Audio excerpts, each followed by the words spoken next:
Good evening. Thank you for joining us this evening. We ask that you please stand. We're going to do the pledge and then a prayer.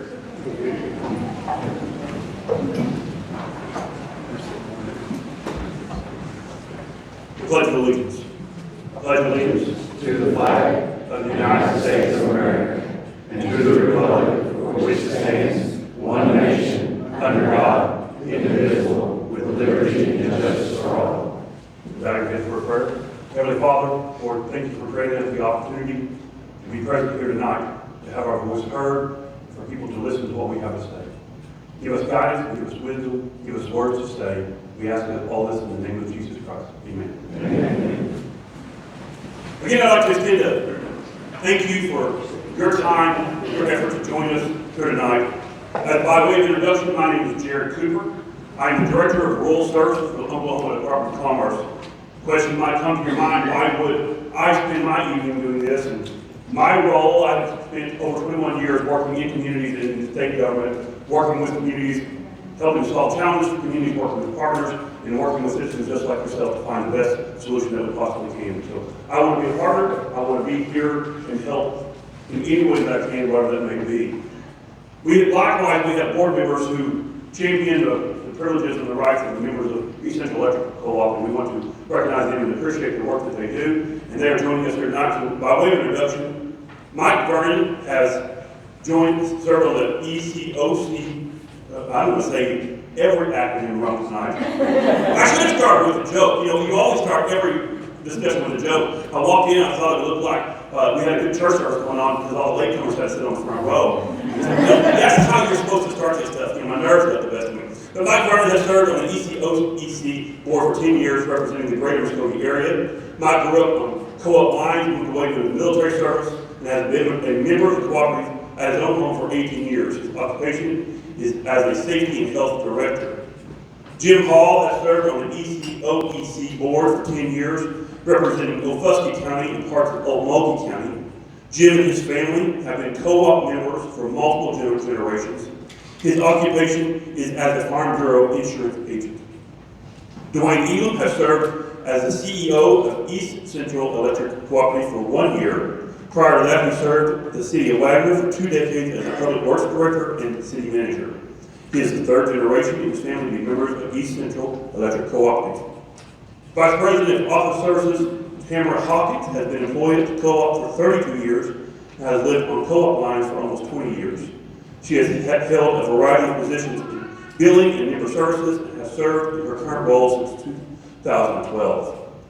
Vice President of Accounting and Finance, Teresa Sparks, has been employed at East Central Electric Cooperative for 21 years and has been a member of the cooperative for 15 years. So we certainly appreciate you taking the time. Thank you for your expertise. I know that these people would love to hear what you have to say and how we can address some of the questions that have been presented.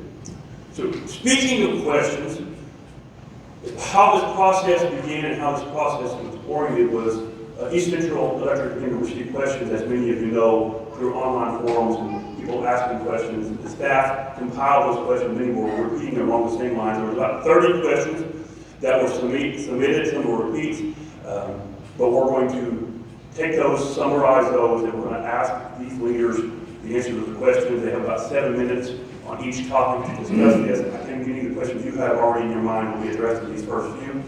However, at the end of this, if your questions are not answered, we will have an opportunity for you to raise your hand. I'll bring the mic back to you, and you can ask questions directly of the leaders in this room.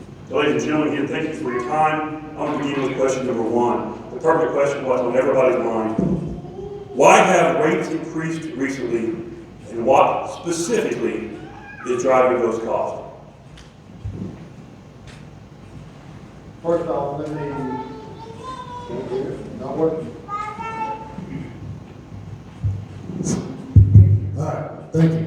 First off, let me welcome all of you and thank you for taking your time this evening to show up. We want to answer your questions. We want to be upfront. We want to be transparent. That's the conversation I've said from day one. I have questions, and I've been asking a lot of questions for 12 months as well. Part of the reason just diving into some of this aspect of the questions with rates is there's a lot of things going on right now.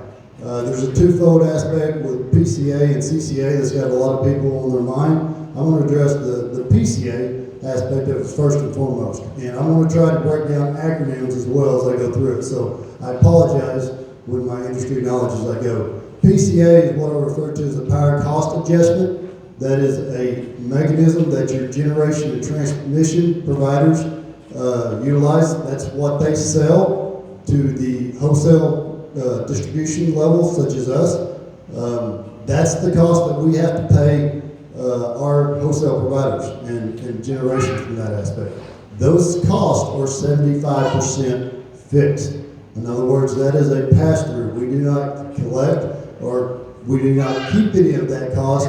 We collect it for our GNTs and we pass it straight through. Not Mike, but Jim actually happens to sit on one of those boards for GNT, and he may want to address a few of those issues, but I want to dive into a little bit more deeper before I give him an opportunity. If you guys will remember back in 2021 when Winter Storm Uri hit this part of the country, it was very severe from that standpoint. A lot of your RTOs, and what I mean by RTOs is regional transmission authorities and operations organizations, those are the ones that make sure the energy and electric is delivered throughout the states. SPP, as an example, is 14 different states included in that aspect. When Winter Storm Uri hit, whatever was taking place up in the north, all the way down into southern part, even Texas, even though Texas is off-site and not part of SPP, they have their own RTO aspect, which is ERCOT. Everybody knows the conversation that took place down there. It stayed cold for 2 weeks, very cold in the duration. A lot of places throughout Oklahoma and different states ended up taking what we first experienced that we had always heard of on the news and never seen, but was a blackout or a brownout that was common in California aspects. But we got to experience that for the first time in the state of Oklahoma. I got to experience that in the city of Wagner twice. It was not fun. It was something totally unexpected, and we didn't really understand what we was going through until after the fact. What happened in retrospect was all the GNT organizations, your generation and transmission providers, had a capacity conversation that they thought they could meet. Well, when it came time to call on that capacity, they couldn't meet that capacity. It was not there to provide. So what happened after Winter Storm Uri, and the year following actually had another one, which was Winter Storm Elliott. But Winter Storm Uri is what exposed all this, and the RTOs, the regional transmission organizations, and the generation and transmission providers. They may have said that we had 800 million kilowatts that we could provide from electricity, as an example. When it came time to call on that 800 million, it wasn't there to be able to be provided. What followed the following year and several years after is SPP and some of the regional transmission organizations like MISO up in the Midwest or Mideast, they started having actually drill down into what they had the ability to do. Reserve capacities, which was what at one time was 12%, got jumped to 15% to 20% to what is currently we're all fixing to experience from an SPP aspect of a 36% reserve margin. Now let me break that down to a degree for you. What that basically says and what that basically means is the generation and transmission organizations have to have a generation unit, which is basically a gas-fired plant at this point in time, because a lot of the coal-fired units, as we're all aware of, have been retired from environmental issues. I'm not going to get into the political aspect of that. We all have our opinion. I have my own as well with an environmental degree and background, but that's the card that was dealt with all of us in the electric utility industry. 4 years ago now, you could generate a generation unit that would produce 500 megawatts, as an example, for roughly a little over 600 million. To present day, to be able to try to produce that aspect, you're looking in the neighborhood of 800 million and climbing. If you could even get in the queue to be able to start construction on one of those, you have a second issue that falls behind that. All the other electric providers, whether you're in the co-op world, the IOUs with the investor-owned utilities, or the municipal organizations from that standpoint, are all in a queue, in a backlog. You're in a pipe, if you can imagine that. Today, to be able to start building on a new generation plant, you're looking at 5 years down the road from that standpoint. So a little history of part of what the challenges are just in the utility industry as a whole, not just a co-op, but for other issue entities such as PSO, OG&E, and your municipal entities, that's some of the challenges they got. Keep in mind your municipals and your co-ops such as ourselves, we do not produce electricity. Our G&T providers do. So that's part of that conversation that alludes to what I mean by a power cost adjustment. That's the cost that's being passed on to us at the distribution level just to be able to take that energy in and provide it to our membership. Jim, do you want to have any, or Mike, do you want to have any additional comments? Yeah, I don't mind. I may not even need the microphone. I'm kind of loud. Can you hear me in the back? Can you hear me in the back? That's awesome. I'm not good at sitting and I'm not good at speaking into a microphone, but I am good at kind of telling a story. I'll tell you that I know our guy introduced us a little bit earlier. I've been on the electric cooperative utility board for 10 years now, and really it has been an amazing journey for me, and I've learned a great deal. And since coming on this board, I've also become involved in utility operations, and I know how much power costs to make. If you think about what has happened in the United States in the last 5 years, think about Winter Storm Uri, think about COVID, and think about the inflation factor that we had in the last 4-year period. Now, I will tell you, this cooperative and this board, and our board members are scattered out around here. We work very hard during those board meetings to keep the cost of power down for our members. And there are times that we have said, you know what, we should not raise the rate right now. We had a study done sometime in 2022. Our base rate at that particular time was $17.50. We had a study done. A third party came in and did a study and said, your base rate should be $39.50. And the board collaborated and talked and said, there is no way that we can do that to our members at this point in time. It does not make sense. Winter Storm Uri, increased power cost was around $2 million. We did not pass any of that along to our membership, our member owners. As we looked at the cost of doing business as a cooperative, we saw a rise in cost in transformers, relays, whatever it takes to make energy or electric go to your house. All of that stuff went up in that same time period. So I will tell you that in this industry, you've seen in the news, or if you've not got your head in the sand, you know that energy is costing a lot more nowadays. And we have not passed along those. The board has worked very hard to not pass those along until we couldn't. And that's kind of where we're at right now. We work hard to take care of our employees. I will tell you that our employees are what make this cooperative successful, and we thank them each and every day. Every time I see one on a pole or out on a line, I try to holler at them or at least honk my horn and say, man, I appreciate what you do. Nothing is cheap right now, and we have to deal with that.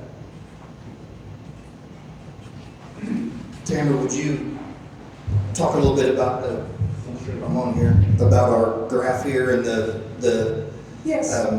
CCA and the PCA? Can everybody see it? Do I need to move? Step aside. I also can't sit still, but I do have the microphone. So what you're seeing up here on the bottom piece is what Dwayne just talked to you guys about, which is the power cost adjustment that passed through and how that's changed over time. That top line, that is the consumer cost adjustment, that CCA that we've all been talking about. So just like what Mike and Dwayne alluded to, costs are going up, and that includes for us. Transformers, poles, trucks, everything we do. And they've been going up for the last 3 years. And to Mike's comment, we've tried not to pass that on. We operate as a nonprofit organization. We have very low margins. So that margin that we have to operate on, as expenses have come up, that's put a squeeze on those margins. The other thing, what the CCA does, unlike a pass-through to the power supplier, we keep that CCA. It helps us operate, continue to keep your power on. Well, that CCA is dependent on what runs right through our cash register, which is kilowatt hours. Our sales in November were down by 13% on residential services. So, and you can see the different classifications we have, but our overall sales were down 18%. So that puts a squeeze also on it because we're not selling our power. And so that all came together in November, which is the spike you saw on the other chart. More importantly, what you saw on the bill. And we are up here committing to you today to do better and prevent those spikes from happening. Tamara, or Kevin, if you go back, and I don't know if you guys can see that in the back, but I do want to point out some of the conversation up here in the columns, just for transparency purposes. But the first column here is the residential. As you can see, down 13% in November on that aspect. Next column is oil field, minus 9%. Next column is substation level, minus 2%. Small commercial, the only positive of the entire graph of columns we have here tonight to show you. This is what we experienced in November. This is part of what Tamara was alluding to earlier when we got into the CCA conversation. You see a spike. Next one is the grow low, the marijuana aspect of it, and everything that has took place in the state of Oklahoma. And I'll allude to that just a little bit longer, or Tamara can as well. And I apologize up front if I go over 7 minutes. I'm trying to be upfront. I want to be transparent with all of you. And I'm here to answer questions and try to explain what we're in the middle of and what we're committed to coming out of. Single-phase public buildings, minus 13%, down 13%. Overall, a negative 18%. And this is November, and our budget runs from a January to December calendar year. And trying to meet expenses, as you can see, revenue being off from that aspect in the graph. Okay, if you go to the next slide. Tamara, do you want to address this, or do you want me to continue that? This is present day, or no, December, correct? December. So you're in physically ending conversation. I want to show you the difference in adjustments. Back to the first column again. Now we're minus 1%. So we made headway from that standpoint. Our oil fields still down minus 9. Substation down minus 1%. Small commercial, as you'll notice, dropped a tick, or from that, but still up 3%. Grow low, minus 27%, plus a demand of minus 17%. Single phase building, up 2%, that helped it. But now we ended the year at a minus 5% from that standpoint. So, to the grow low I talked about earlier. In 2022, when that whole conversation going on in the entire state of Oklahoma, we're getting influxed with grow houses, people coming in from out of state, it overrun the state of Oklahoma. And the state of Oklahoma knew that and realized that, and you've seen metrics put in place. If you notice the Attorney General and the comments that he's talked about and following, going after these outside entities, these nationalists and all that, that's here illegally doing this stuff, he is after them. But here to my point, in 2022, there were 700 plus grow houses. And correct me if I'm wrong, this is on East Central Electric Co-op distribution level. This is not statewide. This is just relevant to East Central Electric and our co-op load to that aspect. Now what happened in 2023? We all knew they couldn't sustain each other from that standpoint. So we went from a 700 plus down to 584. 24, we dropped to 396. 25, we're down to 214, and that number continues to drop. That has an impact on our margins, that has an impact on our ability to operate and cover expenses and our revenue. So we want to make sure you understand and see that. We're not just talking about it, we want to show you what we're seeing too, from that standpoint. And Dwayne, I think it's important to point out, as some of these entities come on, commercial services, things like that, they are paying the full price for us to extend power line, the transformer, all of that stuff. Where they fall off is when they gave us a lot of kilowatt hours and now they're disappearing. And that's what Dwayne was talking about. And thank you for that comment, because please understand, not one part of that aspect was on your back. They paid the full load of their cost. We're moving from the question about rate increases to the effects of rate increases. Many of the questions that came in online were from members on fixed incomes who can't afford their electric bills as they are now. What is the co-op going to do to keep these problems from getting worse? Let me give you a little bit of into the future. There was a letter that was sent out last week. I hope some of you guys have been able to receive it. I can tell you, myself, I've not even received my own letter I sent out to the entire membership as of today. So I'm frustrated in that aspect, just that alone. But if you have not received a letter, you have a letter coming from me, talking about some of this stuff. And hopefully tonight, if you haven't seen that letter, being here, us trying to answer some of these questions, and then reading the letter that I sent to all of our membership, hopefully this helps fill some of the questions and answer some of that. But what I am doing, guys, if you can imagine, I'm just now 13th month, I guess, into my deal, on my 13th month, into East Central Electric Co-op as the CEO. I am asking a running ton of questions, because to be honest with you, I have the same questions a bunch of you are asking right now. The difference is we've got to stay sustainable, and we've got to make that margin work and keep our costs as cheap as we absolutely possibly can for our membership. All of us, from that standpoint. But what I am doing, in the matrix that I'm going to be putting in going into 2026, is I don't want any spikes. There should not be any spikes from that standpoint. So I'm putting in a metric that is able to feather this out if we even have to have this going into 2026.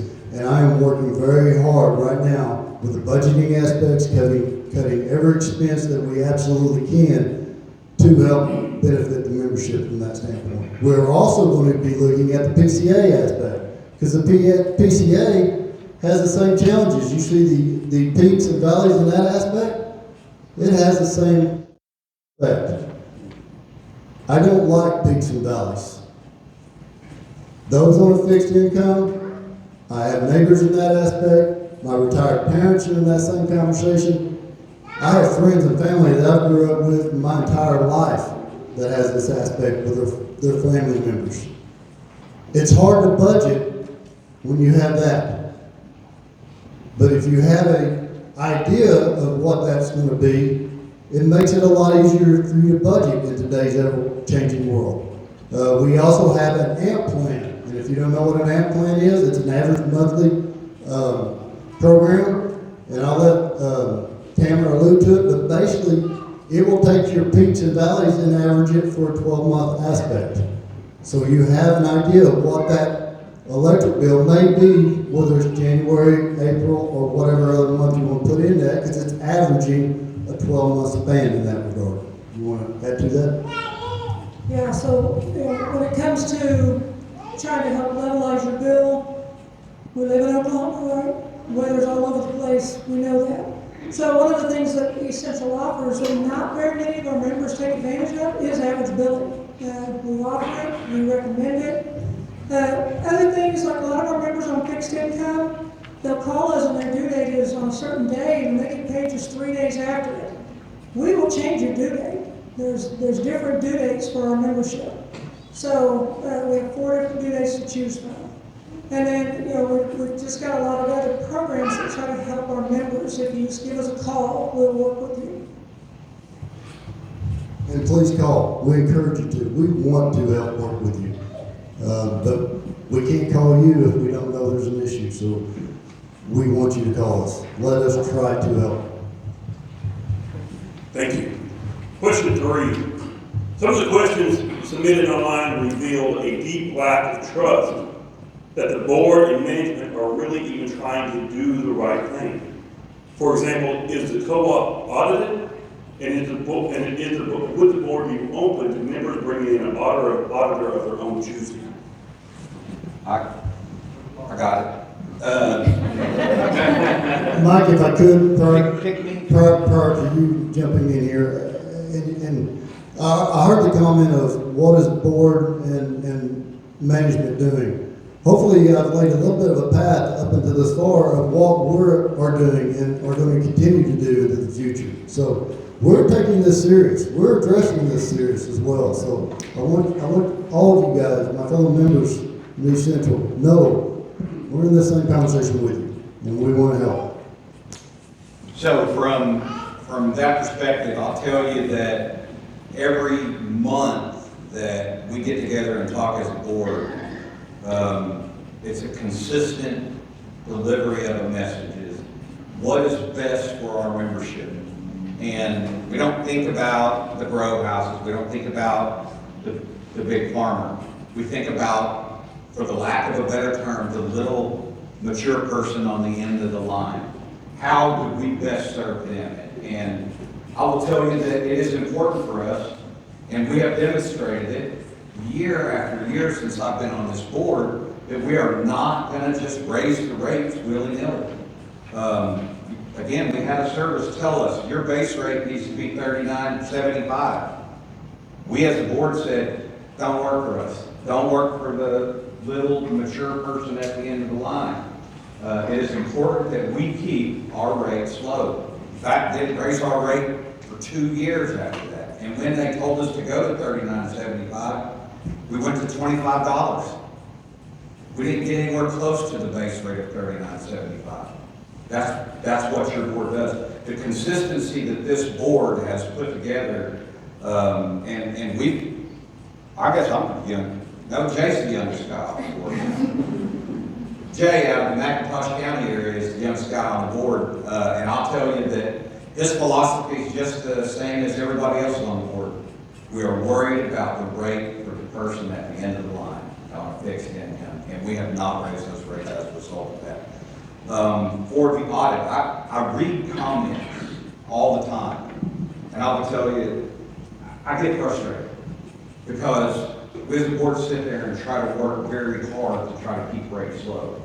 And there's things that just fly around. Well, we're never audited. We don't do this, we don't do that. Well, yes, we do. We have an audit.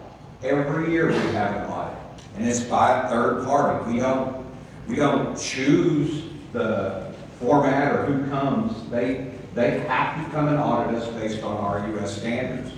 And Like what is our U.S.? Rural Utility Services. Yeah, Federal. we're federally required to have an audit. So the nefarious talk that goes on about East Central Electric Cooperative, it's not changed a bit since I've been there.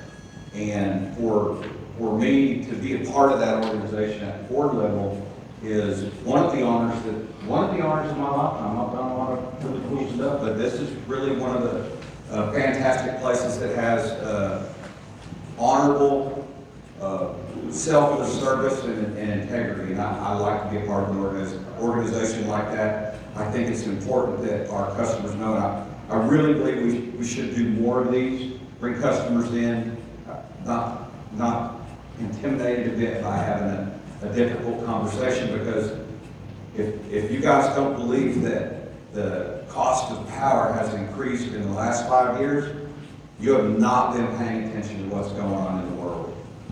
You have not been paying attention to what's going on in the world. Teresa, you'll talk about. We do have copies of the audit up here. We're going to stay around. You want to see the audit? Please come forward. East Central Electric, we have an audit every year by a third party, as Dwayne and Mike alluded to. They come in, they audit our books, they come up with their results based on the audit. Someone in their firm oversees and looks over the audit that was done. And then our auditors have what is called a peer review. That somebody comes in and looks at what the auditors did. If our auditors fail the audit by the peer review, they are not able to audit a government entity again until they meet those refresh and requalify.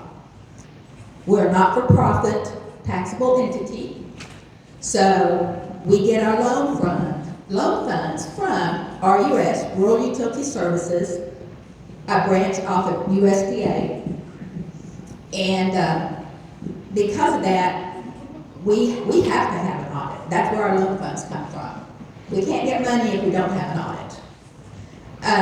The results of our audit for the last 2 years are online. We also have the results from last year's audit here, if you would like to look at it.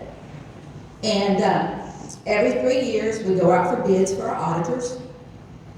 Actually, this is the last year, 2025 is the last year that of the contract with the auditors that we have. If you know someone that wants to audit the books and they're qualified by the government, they know what specifications they have to have them send us the information, we'll send them bid packets. And if they send back in a packet, we'll evaluate them same way we do anybody else. If I may, real quick, just to, The board audits checks 4 times a year. yes, we also have, and that's kind of where I was going with that, as far as the board responsibilities and that. They don't just come in and hide off in the corner and talk to Teresa and her team and leave.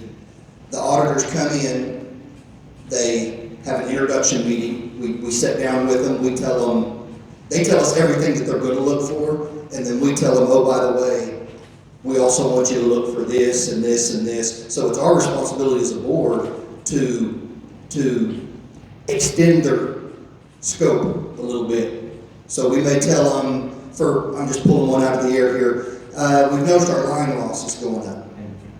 Inventory was one year. We noticed our inventory that number was a little out of whack last year. Will you look at that for us? Will you look at our line loss? Will you so we're watching for things.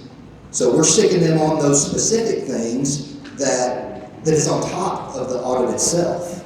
Then, when the audit is over, they come in, they spend how long? A month? I know. Oh, about 3 months. About 3 months inside our building. Oh, no, 3 months total. Right, don't they spend a month in the... About 2 weeks. 2 weeks in the building. They go home, they go back, they look through all this stuff. Now, they have access to all of our stuff, though, that whole 3 months. Yes. But anyway, at the end, they come in, and I'm going to tell you one thing. My very first audit meeting, up until the one last year, at the end, we send everybody out of the room. Every employee, every accountant, there is no one in that room except for the board and the auditors. And the one question that comes up every year, is there any way anybody can be doing anything nefarious? Is there any way somebody can be stealing money? Is there any way somebody can be doing something that we're not aware of, that Dwayne's not aware of, that Teresa's not aware of? And every year, they tell us, you're doing exactly what you should be doing. Your checks and balances are beyond the scope of ordinary, and we have never been told that anybody is doing anything nefarious. Also, the board, at least twice a year, I think we did it 3 times this year, we're looking at moving it to 4 times. Next year, we talked about that a couple months ago, moving it to 4 times. We do samples of all the checks. They send us the last 3 checks for the period after the last audit, but we go through, and we actually get it online, or in an email, but we go through and we randomly pick these checks. And we ask, and it's usually always Teresa, but we ask, what is this for? What did we pay BGC Inc. for? What did we pay, Joe Bob's Excavating for? What exactly got paid here? So, a lot of transactions come through that building, but between the audit, our requests from the auditors, the board doing their quarterly, at least biannually, but as much as quarterly checks, I mean, we're hammering on this stuff as much as possible. I will tell you that as part of that, we talked about I know you're trying to hand that to me. I'll take it. I saw it out of the corner of my eye. One of the things that we look at as a board is really the expensive things. So what do you think is expensive for a cooperative when it comes to maintaining their line? Right-of-way work, tree trimming, spraying, all that stuff. We look at those checks, and our team members here, I think he's here somewhere, he ramrods that crew that goes and checks on the people that do that work for us. But that work, it costs more money to trim trees nowadays than it did 15 years ago. I have this conversation with my father-in-law every day. My father-in-law has been on earth a few Decembers. And we were at Lock Supply Saturday, picking up some stuff so I could do a French drain for him on the side of his building that he lives on our property there south of Davisfield Road. But we had got him a great price on some 4-inch perforated pipe to do this French drain, because we used my brother's plumbing account. My brother's a plumber down in Chicago. And my father-in-law was tore up that he did not get tax-free on the half-price discount that he got on the material. I said, Gerald, pay the lady or I'm gonna pay the lady. We're getting out of here. We just saved $180. He said, but I didn't get my $8 in taxes. Gerald, come on with it. Material has gone through the roof. Right-of-way service has gone through the roof. Spraying, chemicals have gone through the roof. The cost of doing business is just more expensive. We spend $4 million a year on the right of way. Yep. And that's one of the things that we look at as a board and go, is that something that we want to cut back on? Well, let me tell you, if we cut back on that, outages go up. It just kind of folds up from then forward. So we're maintaining the system in a way that is prudent and good use of your money. Our money is just as much our money. We're all members. It's just as much our money as it is yours. And I trust all of our East Central employees. I will tell you that they are hands down some of the best employees in the industry. Thank you. This is moving on to a very hot topic all across the state of Oklahoma, but it's been mentioned several times that you're seeing power costs all across the industry, including East Central Electric. The whole utility industry is announcing rate increases, and it seems to be linked to AI and data centers. Is that what is really driving our rates up? No. From East Central Electric aspect, absolutely not. You're seeing that conversation with a lot of other electric utility providers, specifically the investor-owned utilities. But in the co-op world, in the co-op family, we have made a distinct separation in that aspect.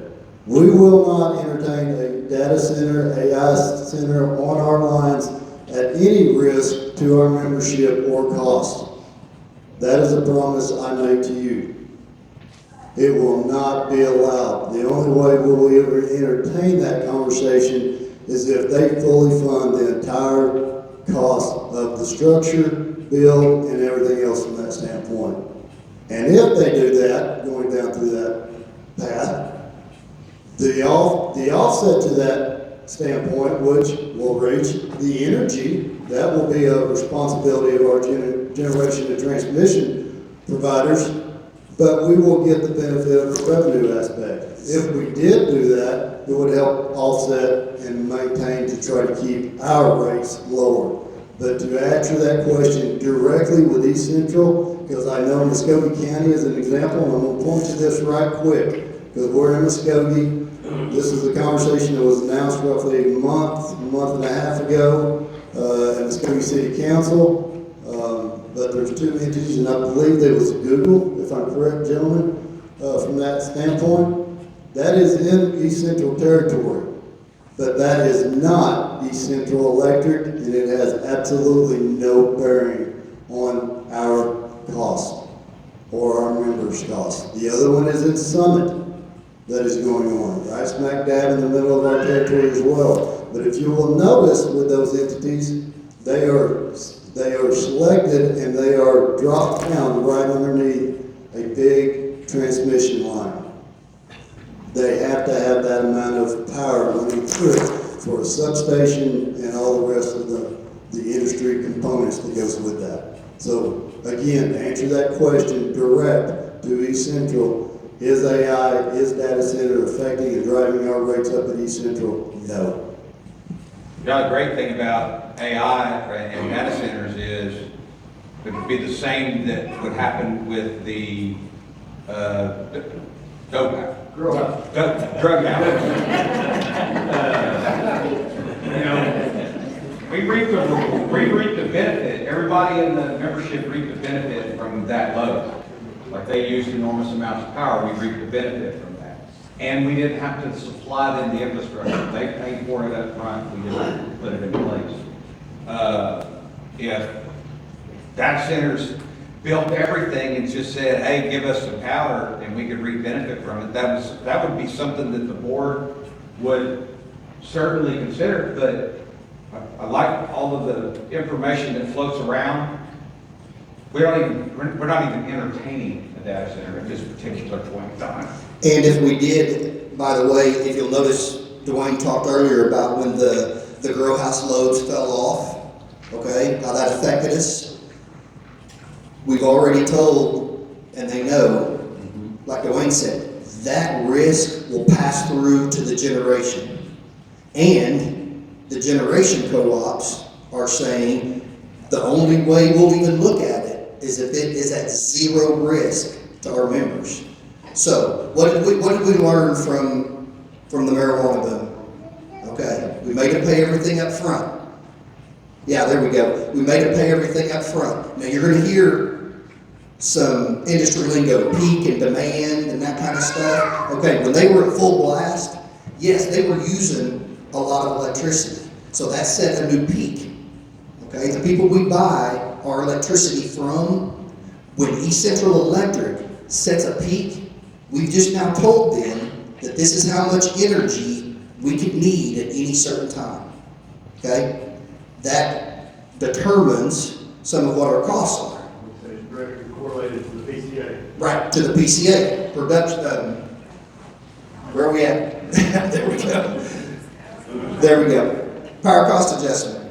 I'm so used to acronyms, I forgot what the real names are. But so that is directly related to that. So that was some. We've had the perfect storm, guys, here in 2025. We have had the perfect storm. We didn't raise rates for the last 5-6 years. We didn't raise the base rate. We kept COVID. Oh, we can't do that right now. Post-COVID inflation. Oh, now's not a good time. We can't do it right now. Well, guess what? It's time. Now, but let me go back to that on the marijuana deal. Because I don't, again, guys, this is transparency. This is what goes on in the boardroom. This is what we talk about every day. Not every day, once a month, but it seems like we talk every day. I feel like we talk every day. Yeah, we do talk every day. But anyway, so yes, the marijuana deal made a peak there that the people that sell us the power are now saying, you set that. We have to be able to provide that, thank you, Mike, at any given moment. Okay, so what did we learn from that? When we go to talking, when the AI conversation comes up, you will not put our members at risk no matter what. You make the deal with the generation. Now, if we can scrape a few pennies off this deal just because they're in our territory, we'll look at it. We will consider that.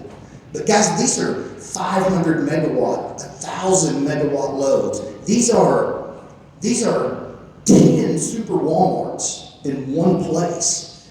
East Central we can't do that if we wanted to.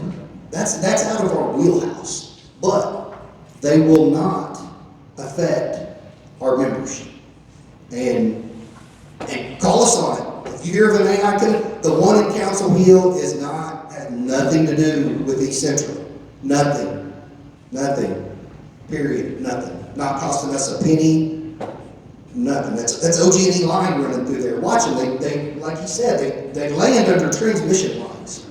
And these guys are coming in. Dwight, he's one of our other board members. He's on the Camo board. I'm on the Western board. Those are the two places we buy our power from. Okay? We have so many. They're clogging up our workload for our staff up at these generation. Guess what? They got to write a $25,000 check just to get their phone call returned because we're tired of them clogging up our staff. Then, if you get past that phone call, it's a $250,000, $500,000, $500,000 check just for us to start the studies. Because we found out real quick, everybody wants to jump on all the billionaire, these billionaire companies, these, Amazons, Googles, they want them. But we're not wasting our time anymore. We're not wasting our resources. So that's the AI. Let me say one thing about AI real quick though. I'm not bashing it. America has to be leading that. Maybe not in our backyard, but America has to lead the AI revolution and all that, or we're all in really big trouble. But again, that's my 2 cents on that. Not political. Anybody else? Moving to the next question. Many online questions ask for transparency when it comes to board and executive compensation. Are you prepared to share that information as well as to explain how it is set? I would tell you that we hire a firm to come in and do a survey to tell us where we need to be to maintain and retain the talent that we have. If you guys have done any hiring, anybody in here done any hiring or solicited for jobs, you know that it has been a good market for the employee looking for work. You can pretty much command what you want. I will tell you that we don't pay our East Central employees enough for what they do, but I will tell you we try to be competitive in the market. And we are competing against OG&E, PSO, any local utilities in the Tulsa, Glenpool area. We're competing for those employees. And many of our employees at East Central are at the average pay for what a utility worker is getting paid across the United States and in our footprint. I wish we could pay them at the top of the rate. But here we are right now having discussions about the PCA, and it's just not something that we can do. I will tell you the CEO compensation. Very difficult to fathom what a CEO makes nowadays in any world. But I will tell you that we're below the market on what a CEO makes for a utility that does exactly what we do in the market. We're fortunate that we have Dwayne, who lives in our footprint and is really close to Muskogee. Board compensation, it's $450 a month. And I'll tell you, based on the hours that we work and the conversations that we have, it's about 18 bucks an hour. And you can have it. Anybody wants it, come up. You can have it, because they're very difficult conversations, and we have these conversations every day. I talk to somebody every day about the utility rates, about the cost of power, about the power cost adjustment. I struggle with the CCA, but we have people that understand the CCA to its 10th degree. They understand that stuff. Compensation is what it is. I will tell you that we are below the market for our employees and our CEO. And as that goes, the board. If you compare us to other cooperatives in Oklahoma, the board compensation rate is less than what our other boards make. So I would challenge you, if you want the gig, step up. I will tell you, last month you could have had me in Muskogee. You know what? I would have just given you my turn, because it's crazy the amount of discussion that goes on, and people are, I will call them keyboard warriors, and I see that, and I look at it, and I'll tell you, my wife will be able to tell you that, well, I get fired up, and I think I was used to the term fake news. I'm like, God, somebody can't really be thinking that. That's not what happens. We need to tell our story. We need to tell our story and just open up. We need to do these all over and share the information that we have, and continue to be open and honest with our membership. It's not changed. It's not changed a bit in 10 years. I'll tell you that. We are all about keeping the rate low for our members. One thing on that, and we were told by our public relations team that if we're going to talk about transparency, let's throw it out there. Dwayne makes $318,000 a year. Okay? The average right now, like you said, we have a third party. We don't make this stuff up. Everything we do, we have a third party outside firm confirm everything we do. I think the average for that position is around 400 and something. So yes, our last CEO was at that $400 range. Been here 22 years. Started out at $100,000 a year when he started 22 years ago. So Dwayne's been here for a year. Yes, he was up there in that $400,000 range.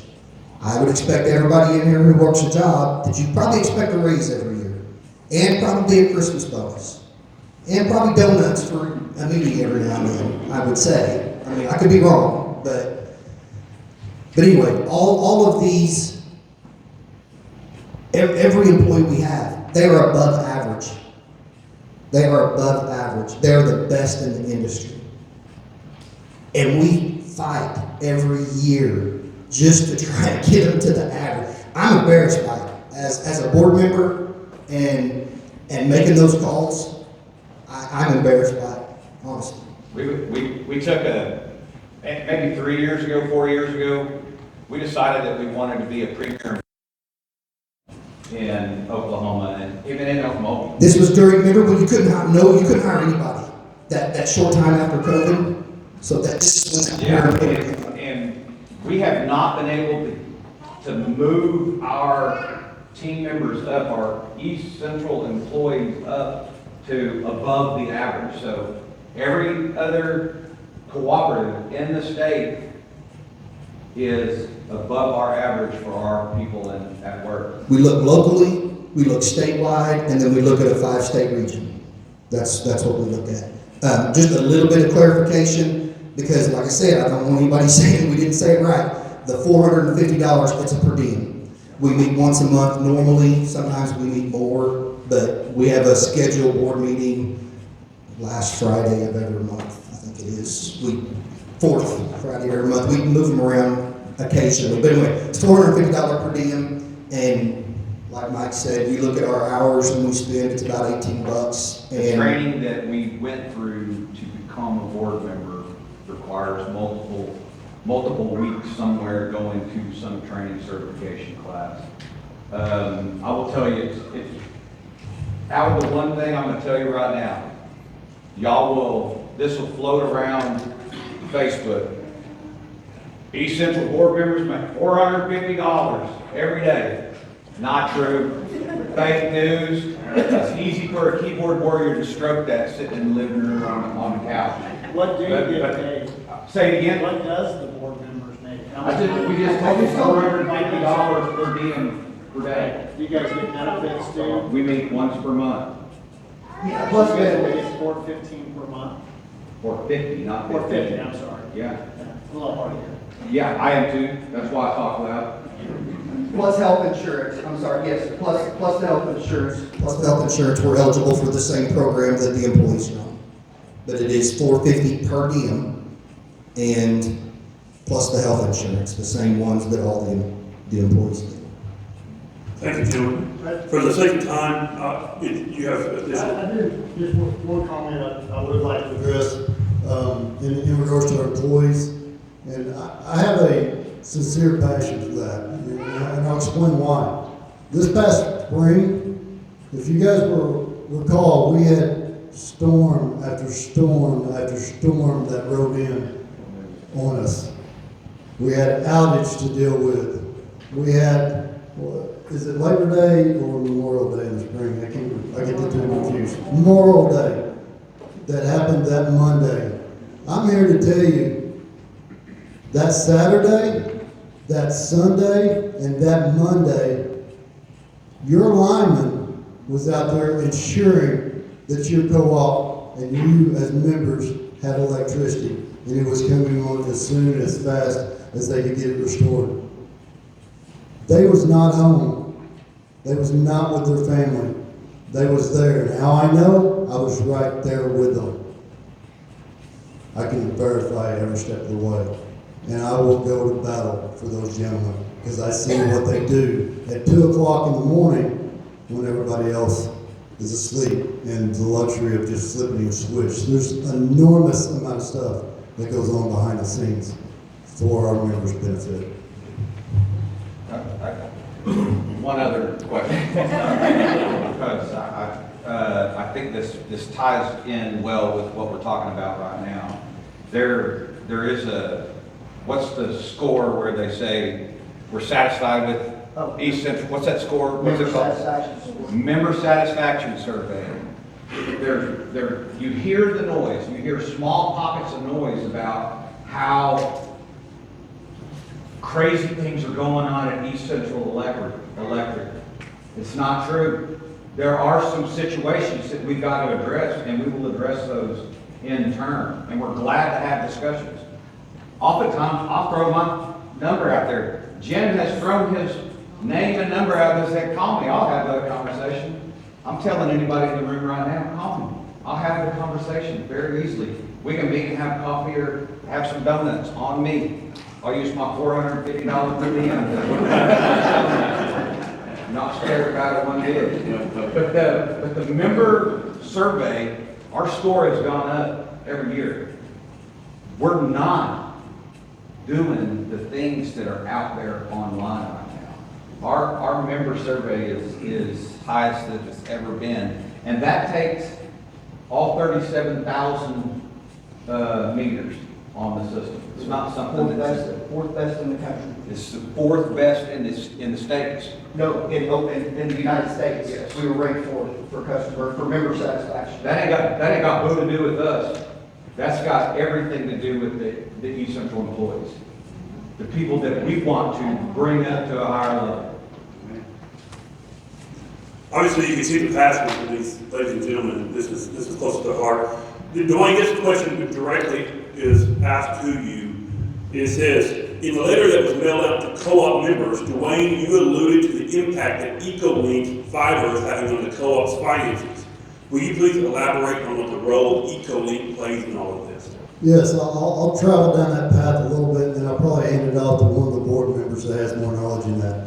But if you recall back to the COVID conversation and what I was talking about, the board surveyed the membership, and they wanted the fiber service out there and to get it to connect rural America from that standpoint. That actually launched prior to COVID-19 from that standpoint. I remember that as a member when that took place. I remember what they talked about from that standpoint. And they also alluded to the benefits of not only getting the fiber out to our members and stuff, we was going to get an added benefit on the backside of that too.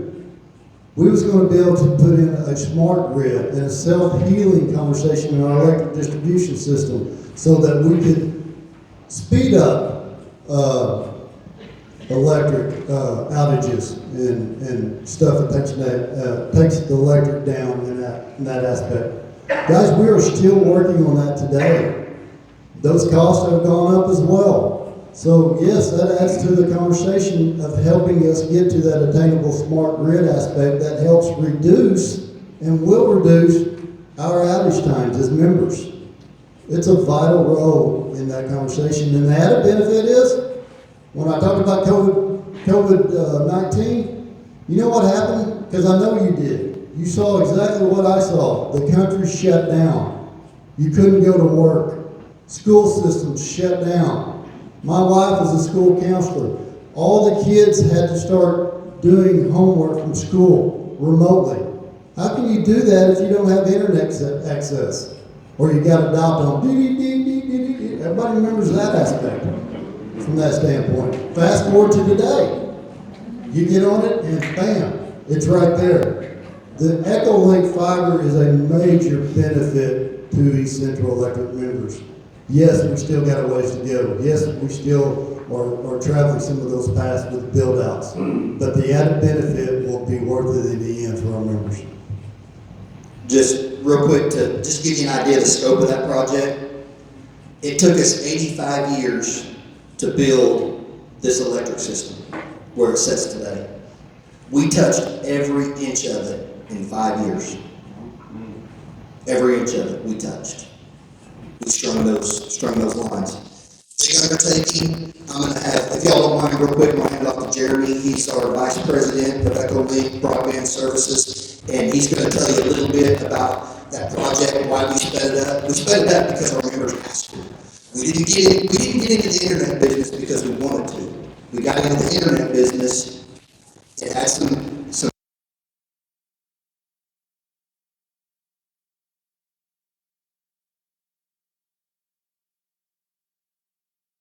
up, and now they're screaming, "Why aren't you here?" I drove through, you know,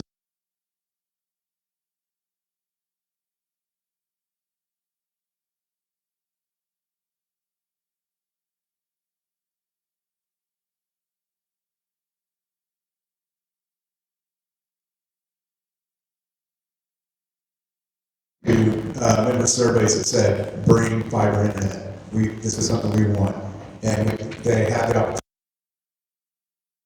to grant money, and they were actually able to get $22 million to kick off.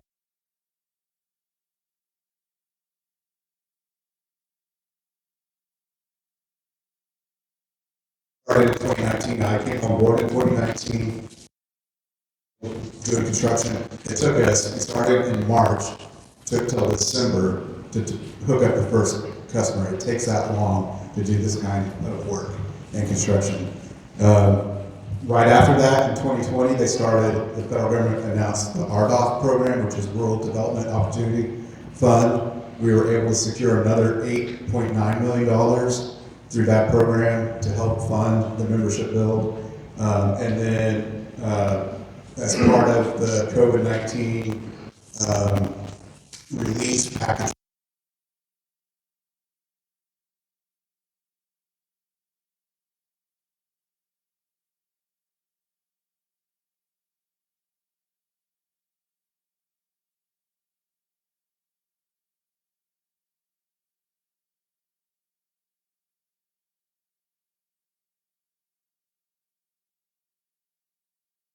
$1 million checks. Those weren't $9 million checks. Yeah. I know the original spread out over a period of time, and Jeremy can give us a better number. I know the original project, just to get to our members, I remember the study, it was $125 million to do this. So this was not cookies, crumbs, I guess I should say, sorry. But those weren't checks that were written to us. They're paid out over a period of time. Yeah, so the first two grants that I talked about, those are 10-year grants, so you build it and they pay you over 10 years that amount of money. The ARPA grant that we got from the state, that actually pays you as you build. So as we invest, we submit that to the state and they turn around, and they're kind of slow, but within 3 months or 6 months, we get reimbursed for that build.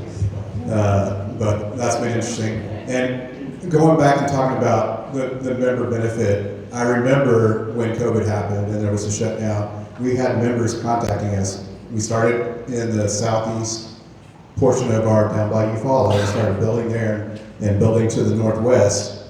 And we had members who lived in Oklahoma City but had a lake house. And they moved, when everything shut down, they moved into the lake house and they said, I have better internet in my lake house than I do in Oklahoma City. And that's the benefit that we're bringing to the membership. But that comes with some pains, guys. That comes with pains. So that's the good stories. But that grant money's coming in slower. And the government shutdown, y'all remember that? They weren't cutting checks during the government shutdown. Those stopped during the government shutdown. Unlock your iPhone first. Siri's listening to me. Sorry. Yeah, that's the government. Jeremy said government.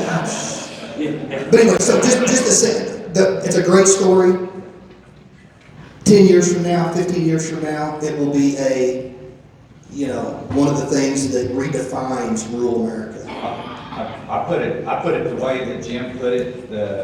It took 85 years to build the electric grid out for our East Central members, and the only reason we did that is because nobody wanted to serve rural America. So East Central stepped up and did that. Fiber optic to the home comes along. Nobody wants to do it, including us. We're like, God, man, we're in the electric business. We're not in that business. Reacting to what our members said, we want fiber optic. Took advantage of some of the programs that were out there, even though they pay out over 10 years. Said our members want it.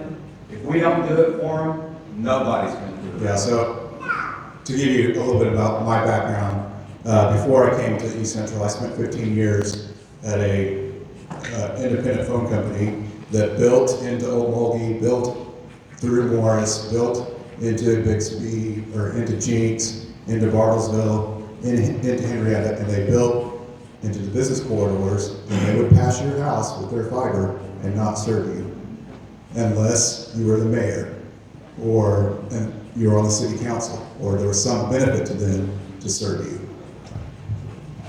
These providers were not going to serve rural America without the electric co-ops doing it. And I am going to take a selfish plug for East Central and its membership. If you're not aware of ecoLINK, I encourage you to be aware of it. We have the most competitive, fastest internet there is. So if you're not signed up on ecoLINK, find out about it. But if you do cut the cord, you don't have cable or satellite, and your internet goes out, you're hacked. You are mad at the world. Matter than if you're electricity.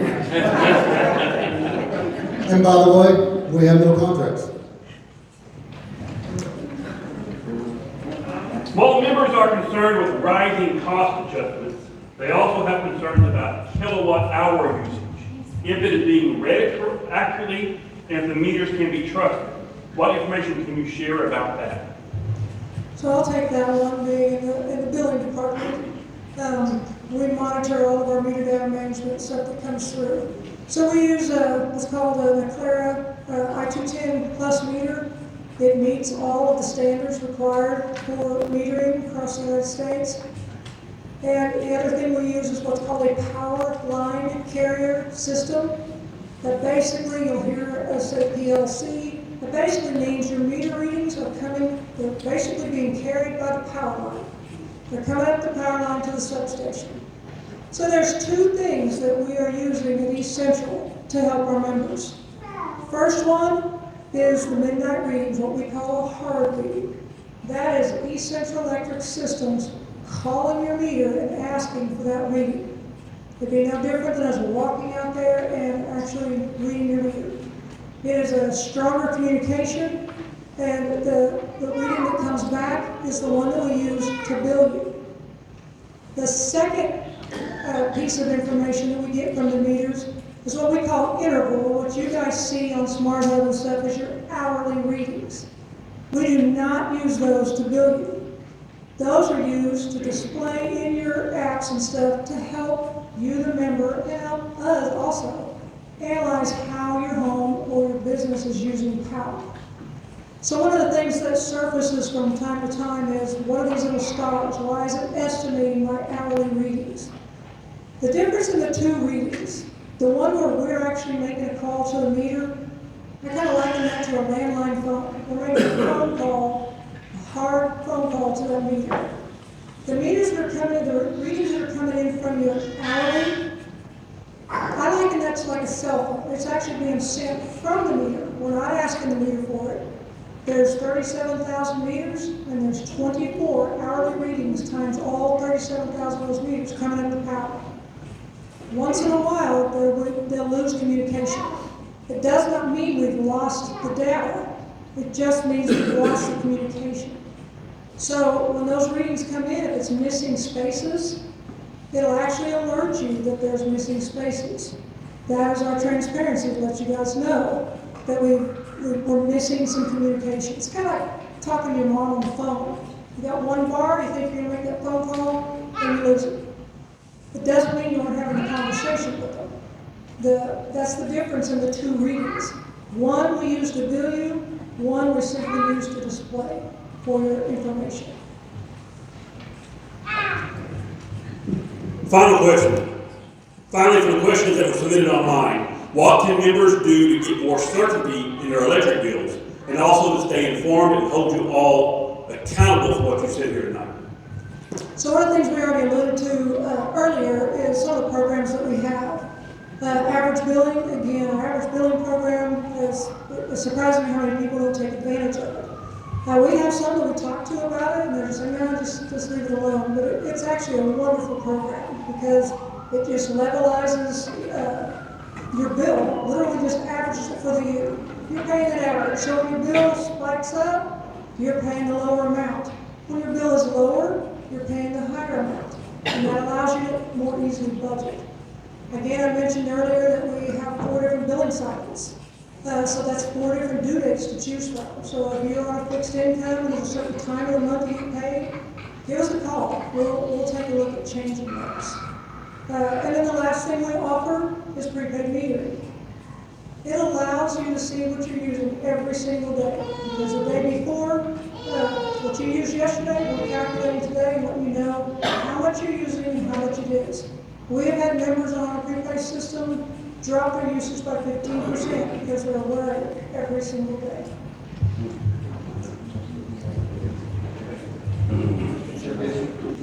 What is it? Accountability. I will say real quick, on the government side, on the board side, we talked about that side, but call us. Call the co-op.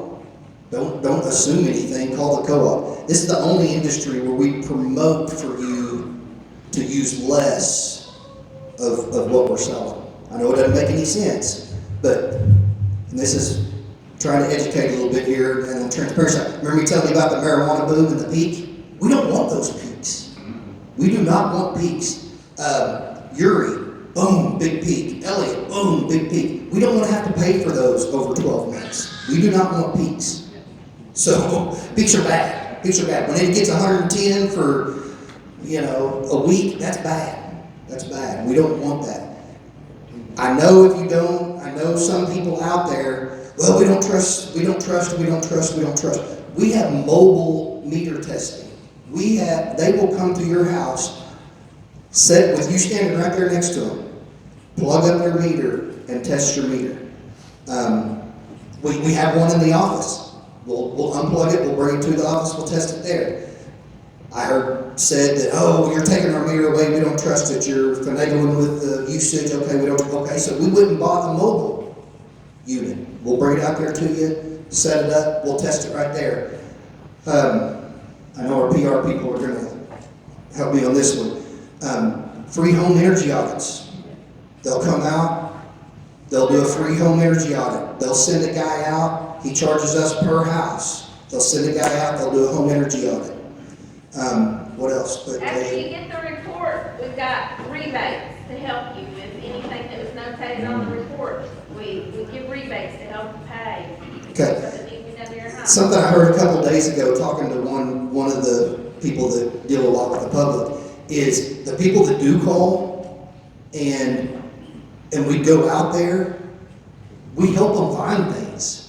There was something, but oh yeah, I forgot. We're trying to keep the heater on out there in the RV. I didn't think about that. It's not. We're not the police. We're trying. We want to help. We don't want peaks. We want everybody to maintain some stability. So we may be able to help you find something that you didn't know about. Thank you. East Central is waiting for the government to provide us some money so we can take care of our members right now. I literally don't trust the government with anything. And I can see from faces that there's just automatic distrust in the world. It's disheartening, it really is, because I've seen where we've come as a board and what we do and what we try to do every month with rates, and it's a rate discussion. And it's a serious discussion because we know that it impacts everybody at the end of the line. If I've heard that once, I've heard it 1,000 times since I've been here. I remember Ed Kleckler. Anybody know Ed Kleckler? Other than the board members and Jay in the back, some of those guys in McIntosh County. Ed Kleckler, when I first got on the board, when I would leave, I'll be trying, my head would be swimming with information and spinning, and Ed would call me and say, we ain't gonna do that, that costs too much money, we ain't doing that. All right, Ed, I got you, sir. It's duly noted, we're not gonna spend money there. I've kind of been trained by Ed to, if it's not something that we have to do that creates value for our members, then it's not something that we're just out there willy-nilly spending. And trust me, I have my own trust issues, but I will tell you, if you're in my area or another area, I talked to a gentleman maybe 3 or 4 weeks ago, and he didn't really like what I said, but he called Jim, and Jim told him the same thing. He said, oh, well, that's the same thing the other guy told me. But we ain't lying to you. We're telling you what is going on in this industry. It's important that you guys understand and maintain that trust. We want to be your trusted energy provider. That is literally our statement. We live by those values, and we take them to heart. And it's pretty easy, I'll say it, it's pretty easy to just sit around and write and stroke a computer and make all of the nefarious allegations and whatnot. But it's also just as easy to dial 918-577-7774. Oh, that's his cell phone.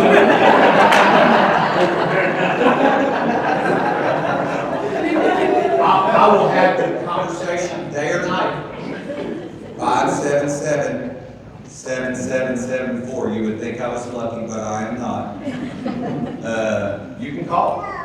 I will answer your questions. Oftentimes I want to get on there and say, please, come on, help us understand. We are all about our members. And everybody, I don't know how many team members that work at the Cooperative are here. I don't know if they're paid overtime. I don't know how they're getting paid here. But they're here voluntarily to keep costs down or to just serve our members. I don't know what it is. everybody thinks that that was just trust and it should. Call me up. We'll have a conversation. Come to my house. And I will allude to Mike and expand on that as well. Because we do have a lot of East Central Electric employees here. They're volunteering their time to be here. A big part of them are actually members. They own this co-op as much as you and I, and the board members do. So they have vested interest in this conversation. They want to be up front with you just as much as I do in the board, as you've heard tonight, from that standpoint. I will say one thing on the back side of it. Two things now, sorry. We do have some CSRs in the back. We actually have a computer set up. Please go back there and have a conversation about your own personal utilities. They are here to help support you, the member. We want you to reach out to us. We want you to let us try to help figure out what the situation is from that standpoint. The 75% fixed cost that we alluded to earlier, ladies and gentlemen, we're doing everything we can to control what we're able to control. But that part of it is out of our hands. It goes to another level of provider beyond us. My final comment and the comment that I was going to say were the two things. We've recently had 2 news station interviews about East Central Electric and our rates. Both those times we have expressed to those news reporters, please have our members reach out to us. I'm saying that same conversation to you tonight. Please reach out to us. We're here to serve you. Been repeated multiple times this evening. Mike, you can give you his personal phone number to ask questions. This is your chance to ask questions. If you would like to ask a question, please raise your hand. I will walk the microphone back to you. I would ask you to keep it concise for the sake of time. If you have a question in this room right now that you would ask these board members and this staff, please raise your hand. You can only ask one. We'll come back if we have. I've been a East Central member for about going on 9 years now, and what I was wondering is, are you guys taking money from East Central and giving it or supplying it to the Echo broadband internet? I mean, are you paying anything from the electric to that portion of your?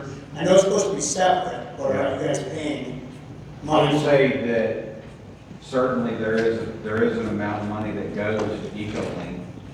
At some point, ecoLINK is going to pay East Central back, but that's not the significant issue with the CCA. I mean, I know everybody wants to tie that to it, but it's not. We do spend some of our money because it is going to help the electric cooperative as well with the smart grid. If you've been anywhere in the industry, you do recognize that most of the grid closures, they can be automated now. Everything can be handled from one central station. Is that though affecting what we're paying for utilities right now? I'd say I'm going to leave it to a finance person to maybe answer the question. I'm clearly not a finance person, nor am I a computer person. ecoLINK, East Central Electric is a parent of ecoLINK. ecoLINK cannot borrow the money.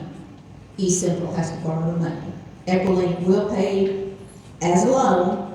We write the paperwork for ecoLINK to pay East Central back the money plus interest. But is it affecting our bills right now, this increase in the cost of double or triple what the normal electric bills are running for a lot of people? It has some effect, yes. I'm not going to say that it has nothing to do with it. It is some effect. It's minor. Okay. Wasn't the internet supposed to be separate from the electric? Okay, great question. The transparency again. East Central Electric, because what we did, we went through and we attached that fiber to every one of our poles. Okay, so East Central Electric owns all of that fiber. ecoLINK owns, tell me Jeremy, the huts. Inside the huts. What's inside the huts? Next to the substation, little brown buildings?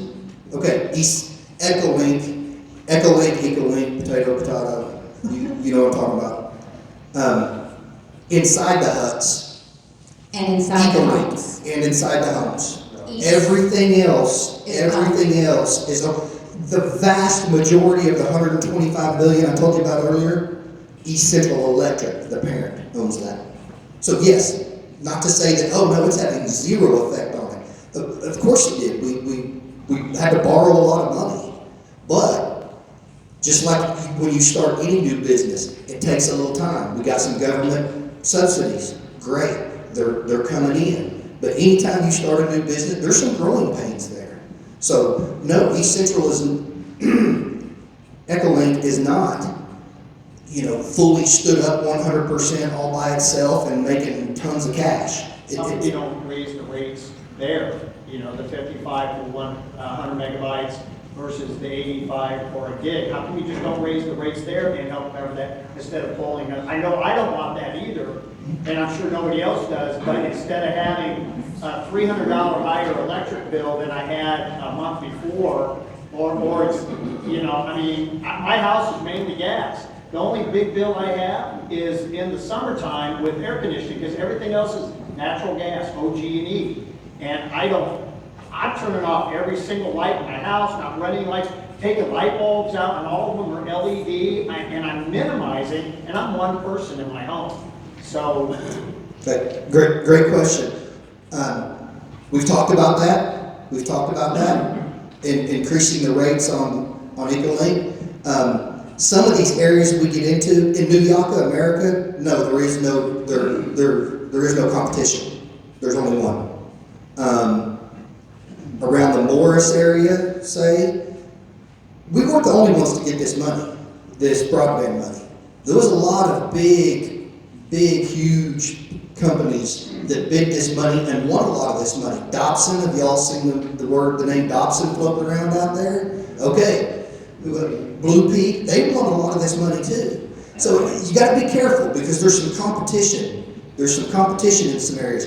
Now, I would love to charge $100 for 100 megs, and I'd pay $100 for 100 megs. But guess what? There go all your subscribers in your competitive areas. So it's a balancing act. And sir, we're open to suggestions. That's why call Mike. You got his number. Yeah, call him and give him those suggestions. I think Nobody wants their internet raised up, but I don't, if it was at a sacrifice, I thank God you guys put internet up, because I have bravado and a little box that spin, and have to reset it. And so, yes, it was a great thing, and is the price good? Yes, it is. But I'm then again at the cost of my utilities. I go without, I hate to say it, I use my cell phone to go without internet at my house to have a lower electric bill. Okay, yes. It is affecting it some. It's not 100% of the issue. It's not driving your bill like you're saying, like you're describing.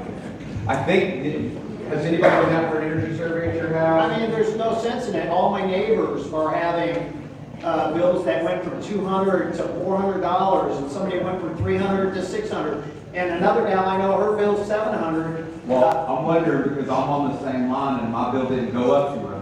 That's why I'm asking. Well, most of the people I've talked to around where I live have complained of large. Maybe occasionally there's some people that go, I don't know, I don't pay attention, it just comes directly out of my account. And I'm thinking, how can you not pay attention to what's coming out of your account? Because the higher my bill is, the less chance I'm on disability and I'm on limited budget. And I've had months, I gotta pay my bills, my electric bill, and I'm buying less food. I'm not buying steak or hamburger, I'm eating peanut butter and toast with honey. And milk, and there's periods of times where I don't, because of my budget from Social Security disability, I'm having a hard time making it between my house payment, I gotta have a vehicle, so I got a truck payment, and I got utilities.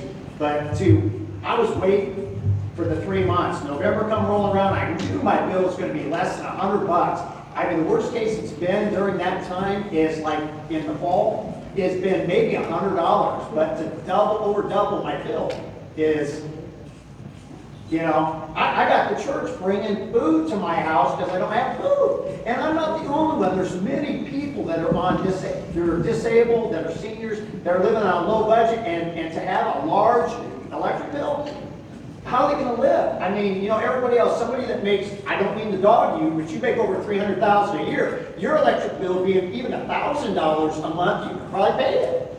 I mean, not that it's that, but you could probably pay it. So, I can't, and I'm stretching.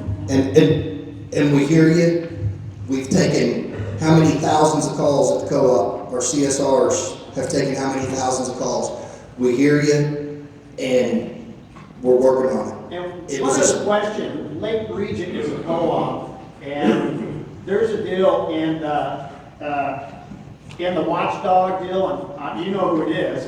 They got the watchdog going on for East Central for people complaining about their stuff. Lake Region, I just saw a bill, it's on there, and their bill, they haven't had, the guy that lives there says they haven't had no big increases. So what's the difference between you guys and Lake Region? Okay. You can't believe everything you see on the internet. I got the bill. Okay. We need to, let's take that bill and let's call somebody from Lake Region and sit down with them and see what. The guy's name's on there. You can see his name. I've seen that bill. I've seen that bill. One of the things that East Central does not do, stopped doing in 2005 is what's called rebasing. So, you know, you'll see like their power cost is a lot lower than our power costs. You're like, why? Most of the time when utilities go through a rate study or cost of service study, they take the rising cost of power, that power cost factor that's on the bill, and they will rebase it into the top line, which is the main rate. We stopped rebasing our rate back in 2005.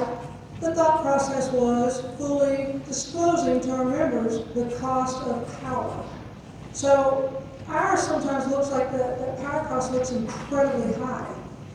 It's because we haven't put it in that top line.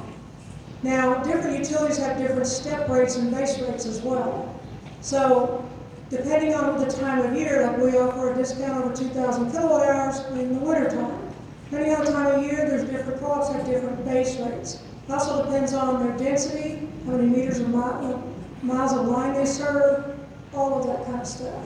So, but I did see that bill, and I understand what you're talking about. I mean, I don't want to be upset about this, I really don't. I don't want to be angry, because really I'm angry. I understand. And that's why we're committing to not letting what happened in November happen. That consumer cost. Are you raising the rates again this coming month, this next month, or the rates, because I saw something in a letter stating that there was going to be an increase. Is that true? A letter from East Central? Yeah. Yes. No, so the rates themselves, we're not touching until we do a cost of service study. Those are done by, again, a third-party company that comes in, they take a look at our books, they take a look at our rates, how many miles of line, what is it costing us to deliver power? When those cost of service studies are done, then we start advertising and let you guys know this is where our rates should be. One of the things we're going to be doing in our next cost of service study, which we are going to be doing early this year, is take a look at all of those and make sure that every member is paying their fair share and nothing more. So I think what you saw is that we're going to be doing a cost of service study. It doesn't change our power cost. But we're going to be doing a cost of service study to take a look at what should we be doing to avoid peaks and valleys like that. Are you guys going to have a cap at some point where the amount can't keep just going up? I mean, 75% of your bill is directly related to the power company. We don't generate any power. The power company burns the coal, burns the fuel, burns the gas, and sends the power to us. 75% of that bill, of your bill right now, is directly related to the cost of power. And the cost of power has gone up and will continue to go up until we have more generation assets in the state of Oklahoma. And I would tell you that there were some negative things in the last 4 years that impacted the state of Oklahoma. And I know for a fact that there were coal units that were shelved because they were scared to move forward with some maintenance items on them, because they're like, you know what, we're going to be penalized if we run coal, we're not going to generate the coal. Now that conversation is different. We have a chance. There is a chance that we will introduce more power to the grid via refurbished coal assets, and that is the cheapest, lowest cost of power out there. I mean, OG&E is a lot less expensive. I got. I don't think so. No, sir. 75 on kilowatt. No, sir. You don't think that? No, sir. You guys are doing a great job. Keep it up. All right, we're gonna move on to another question. All the Jacksons, right? Jackson, yeah. Yeah. Sir, I would like to, if I could, I would, no, you're fine. It's really one of the lowest cost providers out there, even compared to other cooperatives that touch us. But I do want to come back to your question and address the cap aspect. The cost of service that we're going to be doing in the near future to make sure our rate classes are appropriate in that aspect, we're going to make sure that we follow the best practice in the utility industry today. Part of that conversation I want to look at is see if we need to implement a cap. We can't control a power cost conversation to a G&T. But maybe there's a conversation that should be looked at in regard to the CCA. If we wanted to go back to the Corporation Commission, how would that be done? The Corporation Commission just allowed a raise for PSO and OG&E. So, I mean, that's a great thing, I guess, if we wanted to increase our costs, but we don't. Yeah. You've answered my questions, thank you. Yeah, it's just, but that's come up a lot. No, we are not under the Corporation Commission. No co-ops in the state are under corporation commissions. Yeah, and here's why, because we're democratically controlled. We don't have stockholders. We don't have shareholders. We're a not-for-profit. We pay our bills. We, look here, see back in what year was that, 2022? 23 was a good year. Guess what? We gave back $2 million. This is a not-for-profit. I don't want the government. I don't think if you polled all 32,000 of our members, I don't think they want the government in their electric co-op, honestly. So we're not-for-profit. When times are good, see, we had a spike back here. We stayed level for a long time. Everything was working out. Everything was going okay. And I don't remember exactly what the weather was prior to giving back that $2 million, but I bet you we had a lot of sales. So that's why we're not governed, is because we don't have shareholders, we're not for profit, we're democratically controlled. I think those are great questions. You should give us a call. You should give me a call. We should sit down and have a conversation. I understand the utility business, and I'm glad to sit down and talk to you about it.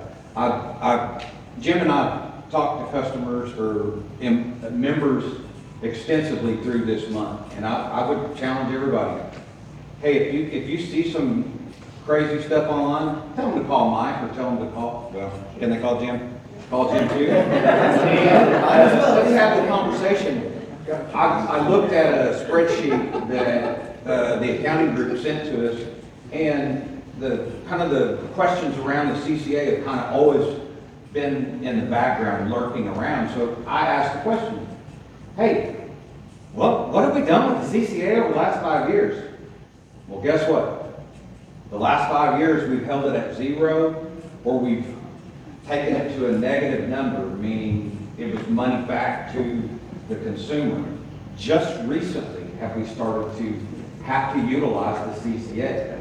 And we've had to utilize the CCA to cover that expense that we have out there. And the cost of power is going up. It is going to continue to go up until there is more energy on the grid, and we have to do that. And you do have control of that.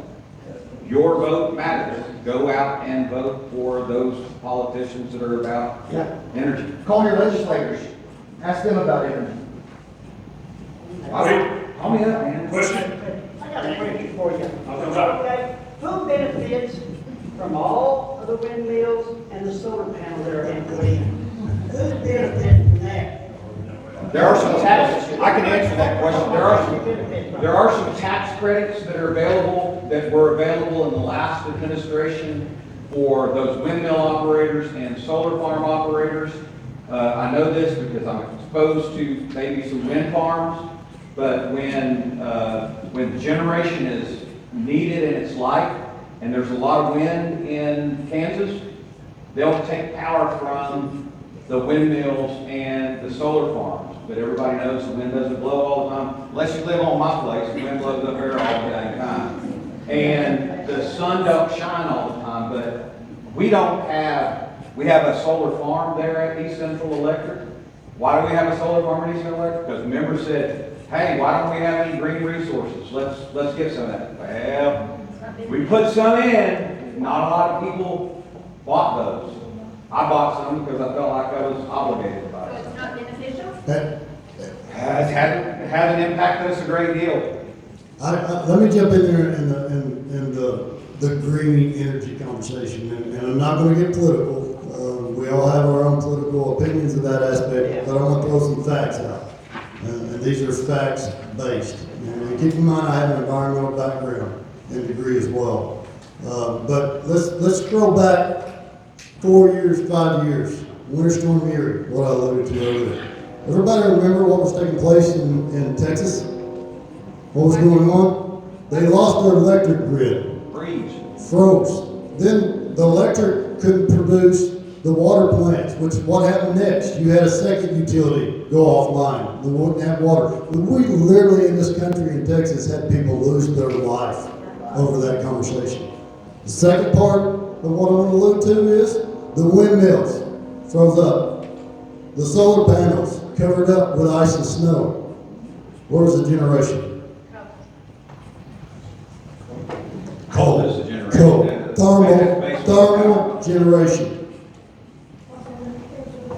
To answer your question about our solar farm, it's sitting on East Central's property. It was put in, paid for, and maintained by Western Farmers, which is our other power company that we purchase power from.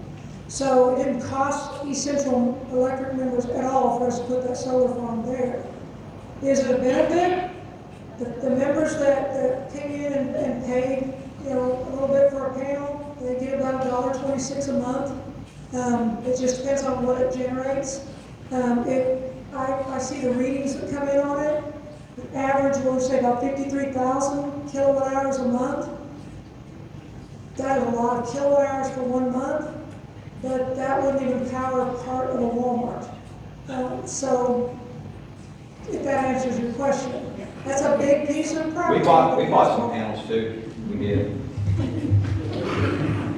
We bought the industry standard, and the numbers may change because they may become more efficient. I don't know that aspect.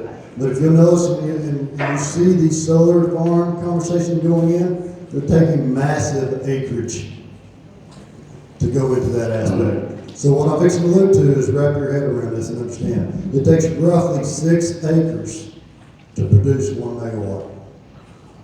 So you want to talk about a 100 megawatt conversation, 500 megawatt conversation like I talked about earlier? Run the math, 6 times that. That's the amount of acreage, and that's the reason you have and see a lot of conversation in rural America in regards to that. And that's all I'm going to say beyond that. Raise your hand if you have another question.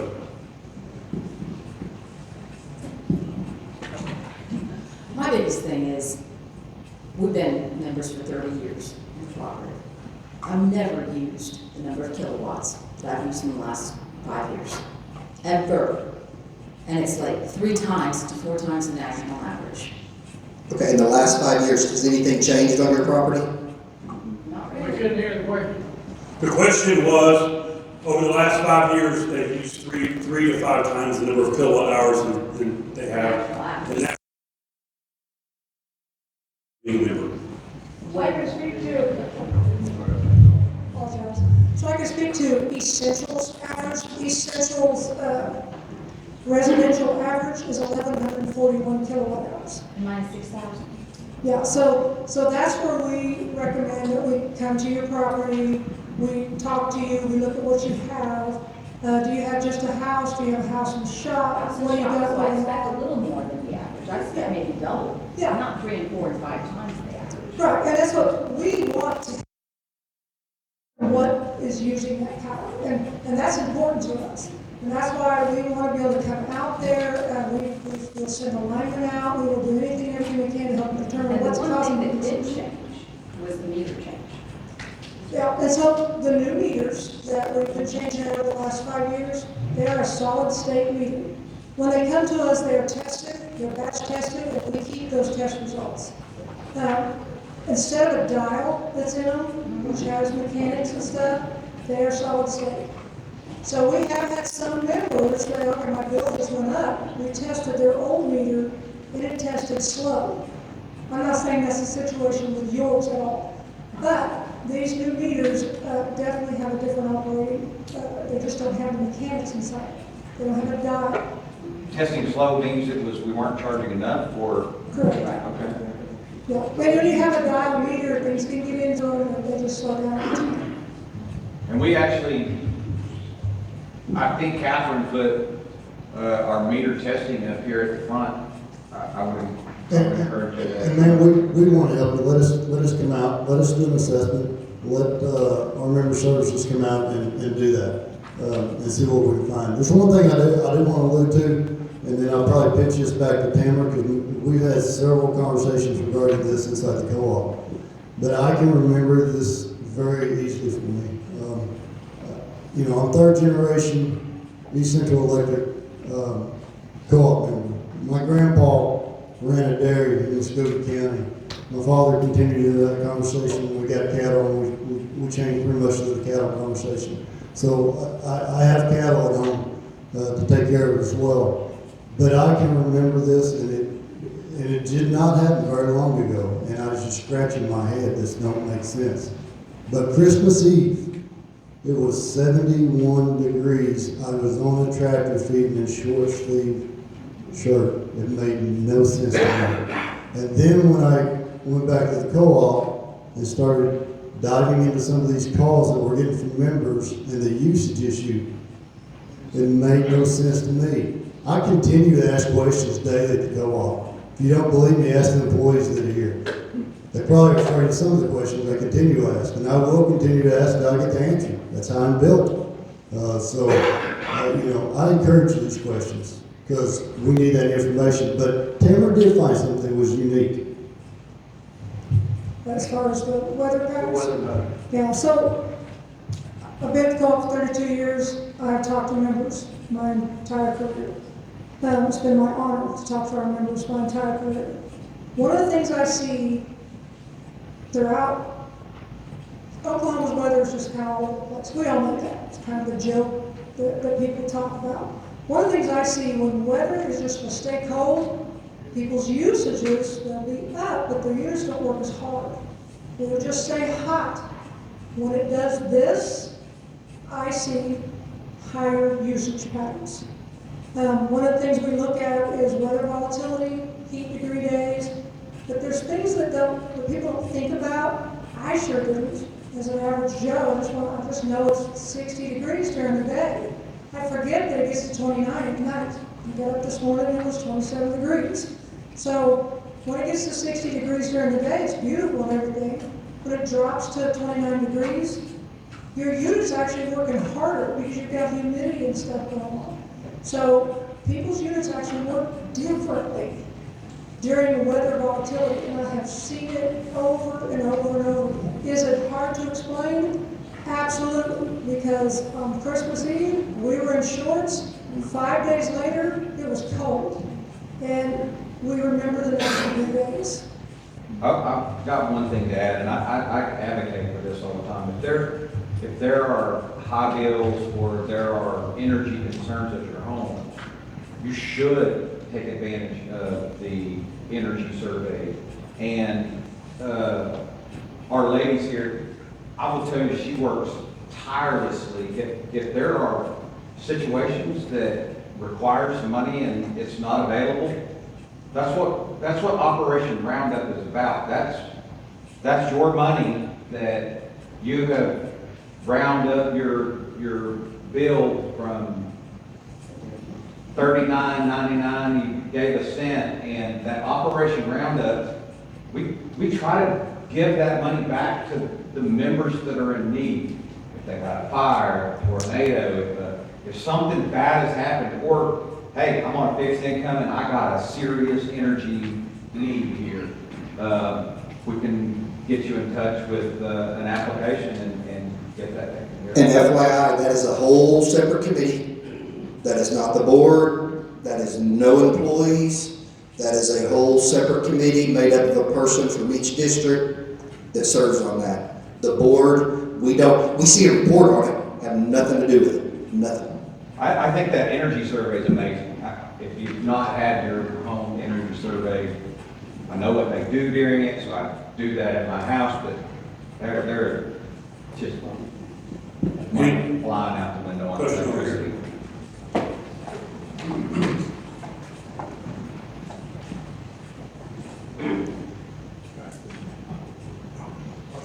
Yeah, I wanted to address the issue that I keep hearing over and over about the high usage spiking. I'm going to give you a real world example I lived through that, where that just happened. It wasn't with East Central, it was with another co-op in Central Oklahoma. And for 5 years, we had a house, a shop, a barn, and all that. We were running $200, $250 a month on our electric, and our house was 100% electric. Then all of a sudden it spiked from 250 to 600 a month, and we called the co-op, they would do nothing. So I ended up hiring my own electrician to come out and see what was going on. And what they found was they had put in an electric oil well about a quarter of a mile from my house, and it got hooked into my line. It was a ghost. That's what he called it. It was an electric ghost. And it was sucking power through my meter, and I was paying for that. So that co-op did not offer a service to come out and inspect your property. And as a person who has lived through this nightmare, I'm encouraging you to have these guys come out and do that. That's an awesome service. I wish I could do that. Additional question? All right, more questions, Leslie. Final comments from CEO and board? We thank you for showing up tonight. Please, again, reach out to us. This is the first of 7 different meetings we're going to have throughout the district. I will tell you this conversation with us getting out in the membership and having sit down coffee and donuts or whatever with myself and the executive leadership team or board members from time to time, that's the new era that I'm moving forward with. I want to hear from our members. I want to help, and I'm getting some noise, so I apologize for that, but I want to help our membership. I'm as much a member as everybody else here, and it has an extreme amount of pride and reputation that I have personally on the line that I want my kids and grandkids to be proud of when we sit in the CEO chair. So we want to help you. Please reach out to us. We can't help you if you don't contact us. So please contact us. Real quick, other board members, Larry, Max, Dwight, I know Lowell's here. Y'all raise your hand, please, and wave. Please. Okay. Catch them. Talk to them. They're just like us. Real quick, the reason we did this is we didn't want anybody to say, oh, there's Jay. I'm sorry, Jay. I didn't see you. Hey, there's Jay. We were going to have a series of meetings at the home office. We didn't want anybody saying that they were going to have to drive too far. So we're doing one of these in every community. It's the first of 7. If you want another one at the home office, let us know. We'll do another one. Thank you.